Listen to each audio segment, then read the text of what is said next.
Şəkərli diabet tip 2 xəstəsisiniz və Ramazan ayında oruç tutmaq istəyirsinizsə, deyəcəyim məsləhətlərə diqqətlə qulaq asın. İlk öncə müalicə həkiminizlə görüşün. Həkiminiz qan şəkərləri və ümumi sağlamlıq vəziyyətinizi dəyərləndirdikdən sonra sizə uyğun tövsiyələr verəcəkdir. Ehtiyac olarsa şəkər dərmanların dozasını azaldacaqdır. İkinci, qida rejiminə mütləq əməl edin. Belə ki, sahurda mütləq oyanaraq lif və proteinlərlə zəngin qidalarla qidalanın. 3. İftar zamanı şəkərin qəflətən yüksəlməsinin qarşısını almaq üçün daha yüngül qidalarla iftarı açıb, daha sonra əsas yeməklərinizə keçə bilərsiniz. 4. Çox şəkərli və yağlı qidalardan uzaq durmağa çalışın.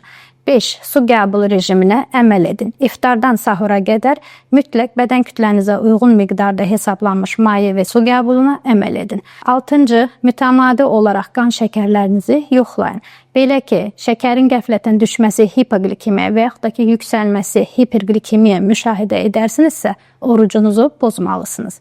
Və sonuncu məsləhətim, oruç tutarkən ağır fiziki işdən yayının. İftarı açdıqdan sonra isə yüngül gəzinti etmək faydalı olacağını düşünürəm.